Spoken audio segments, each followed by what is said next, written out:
大家好，我是爱说真话的 Tiger。2022年7月4日，小米首次与徕卡影像合作，推出了小米 12S 系列，其中首发索尼1英寸超大体传感器 IMX989 的小米 12S Ultra 成为当时最受瞩目的一款。尽管这并不是小米首次推出带有 Ultra 后置的超大杯旗舰，但与徕卡的合作补足了其高端化的最后一块拼图影像。在此之后，小米13系列、小米14系列均给市场带来了无数惊喜，但真正的米粉发烧友们依然在期待传闻中的超大杯，也就是小米14 Ultra。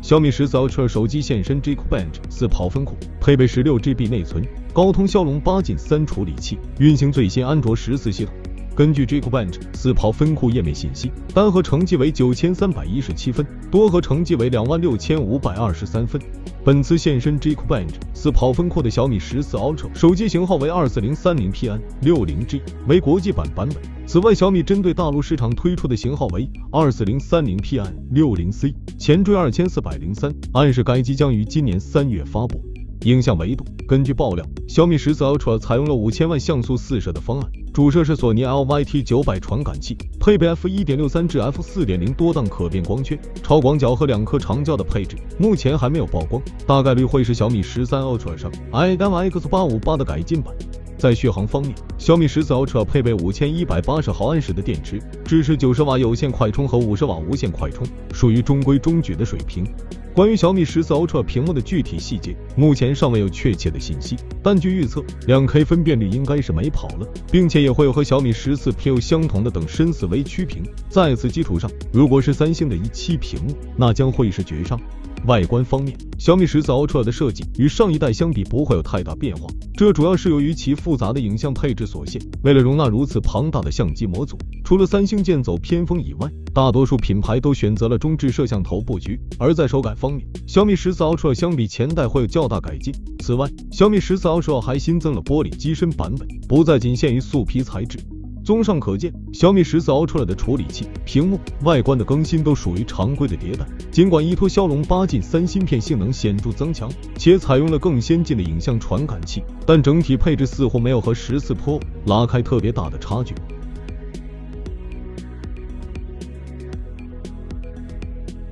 小米历代 Ultra 机型的核心亮点都是其影像能力。大家应该都记得，2023年小米13 Ultra 拿下了顶流明星张颂文代言，让小米快速强化了影像的标签。跟很多明星代言人手机用着 iPhone 不同，张颂文将小米13 Ultra 作为御用手机，创作了大量的精美图片，并分享到微博，拿下张颂文和徕卡，在品牌层面极大地助力了小米的成功高端化。然而，今天所有旗舰手机都在卷影像，在 AI 大模型、影像芯片等等技术加持下，计算摄影一日千里，手机正在从随身记录设备升级为专业视觉创作设备。在 OPPO Find X7 Ultra、vivo X100 Pro 加 Ultra 两大强敌面前，小米14 Ultra 就显得没有那么激进。主摄和其他厂商的差异点是10档物理可变光圈，长焦还是和上代一样，采用了直立加潜望的方案。这样做的优势是给5倍潜望镜头留足了空间，但是3倍的直立中焦就难免要做出妥协。小米14 Ultra 的影像思路和 OPPO 有些相似，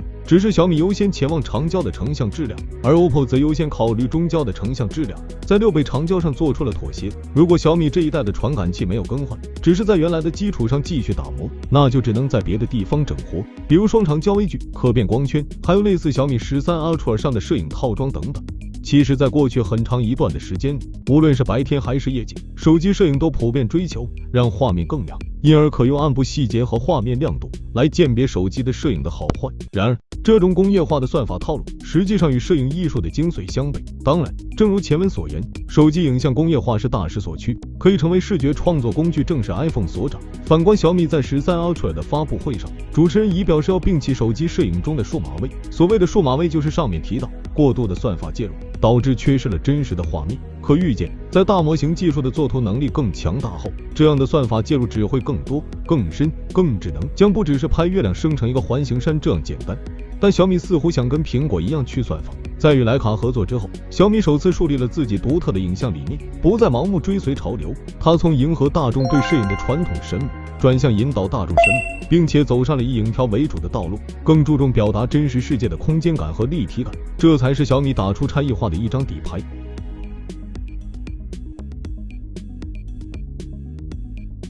从2020年推出的第一代 Ultra 小米10 Ultra 系列算起，小米 Ultra 如今已进入第5代了。回头再看小米10的发布会上，雷军第一次提出要把小米打造成高端品牌，性价比交给红米，从此便有了网友们米冲高、关键年的一系列调侃语句。市场一次次证明，高端化的品牌走向大众化相对容易，特斯拉、苹果都验证了这一点。反过来却很难，原因不只是品牌心智，也与企业战略等有千丝万缕的关系。比如品牌不够高端就没有溢价，没有利润，进而难以进行大规模、长期的研发投资。如果没有足够的技术投入，创新就成了无源之水，高端化也成了空中楼阁。不过，小米扭转了外界的偏见。从小米冲击高端的这5年来看，从一开始的举步维艰，到小米13系列发售至今突破500万的销量，再到小米14发售首月便突破100万销量，小米确实算是跨进了高端旗舰阵营的大门。小米10 Ultra 的横空出世，打破了当时的手机影像格局，而此后的小米12S Ultra 再打出了